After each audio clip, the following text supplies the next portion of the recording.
At first glance, just trees, still branches, a grey sky, and the deceptive calm of dawn on the eastern front. But that silence was a trap. At 04:37 a.m., Ukrainian radar picks up an abnormal sound pattern, 3 muffled explosions. A pause. And then, nothing. Location Kreminna forest border. That area had already been marked as dead by satellites. No heat, no movement, no life. But in modern warfare, what you don't see is what kills the most.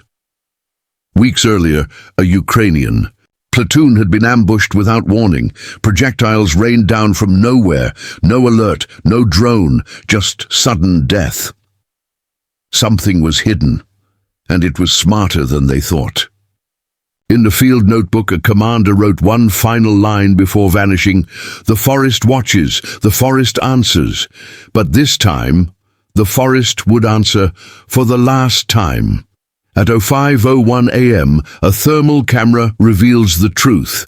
Between a strange bend in the trees, something glows beneath the brush, a Russian Mis-S artillery system covered with thermal blankets and shielded by fake signal emitters, next-gen camouflage, invisible to conventional satellites, and right beside the 2 Russian soldiers playing chess on a crate of ammunition.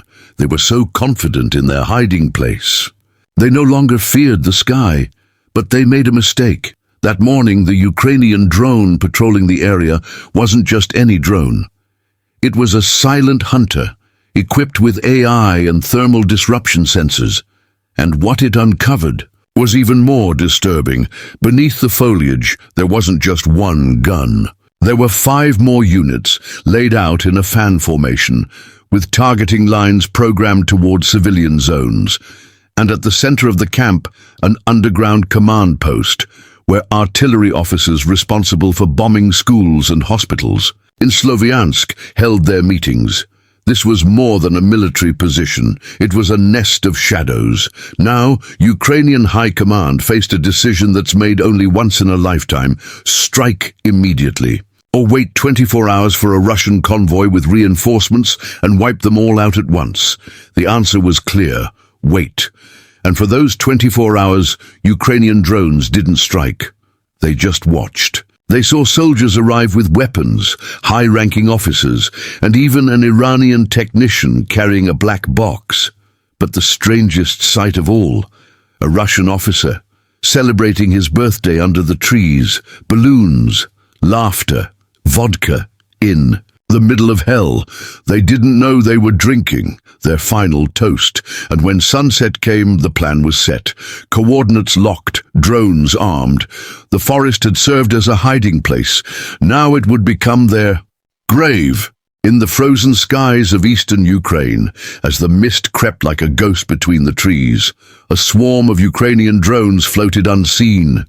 They made no sound, reflected no light. They were shadows with eyes. The world didn't know that. In that moment, one of the most precise and silent attacks of the war was beginning. The target, a Russian artillery position hidden beneath the natural camouflage of a forest in the Kreminna region. For weeks, it had spread death across entire villages without detection, but its luck was about to run out. Inside an underground Ukrainian command center, an intelligence team watched the thermal images transmitted by the scout drone in real time. The screens showed more than just structures. They revealed routine, confidence, and human error.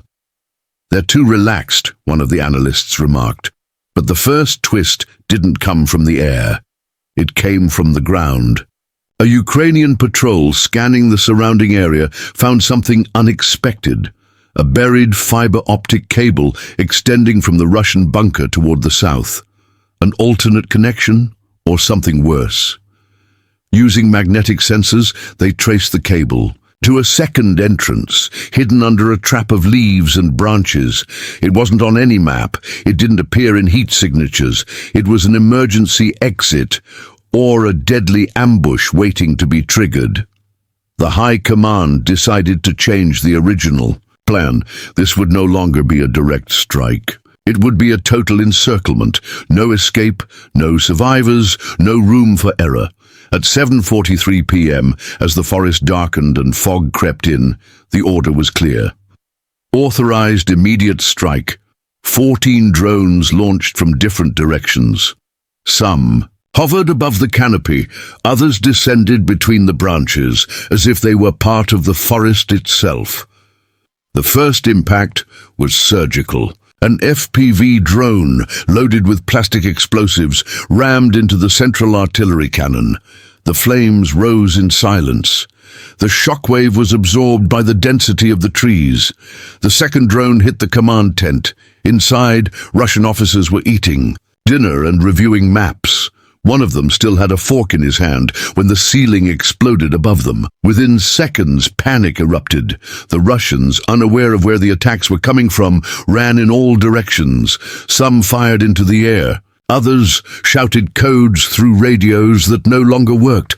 One soldier tried to take shelter at the rear entrance of the bunker, but a drone lodged into his back and detonated. Russian commander Colonel Dmitry Arseniev ordered his men to regroup at Point Bravo.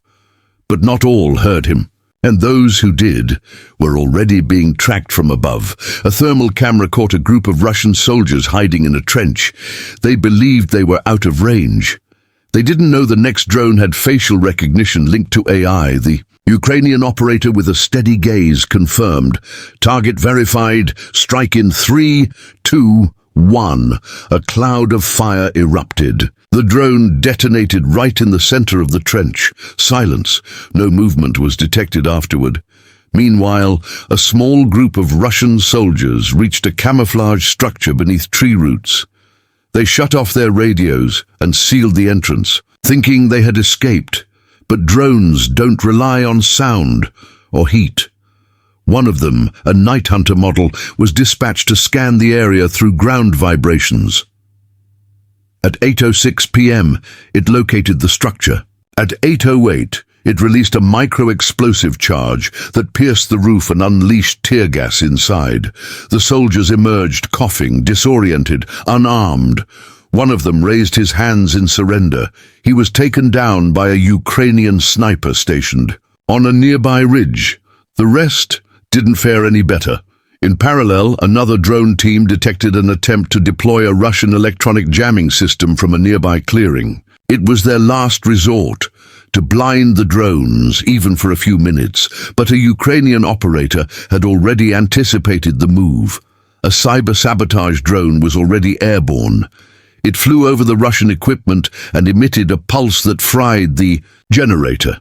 The system was neutralized. The battle lasted no more than 15 minutes, but its effect was absolute. When Ukrainian soldiers arrived at the site on foot, they found only charred remains, destroyed vehicles and bodies scattered among the roots. No survivors. The most striking discovery: the underground bunker had been sealed by an internal blast. One of the Russian officers, realizing they were trapped, had activated a self-destruct charge.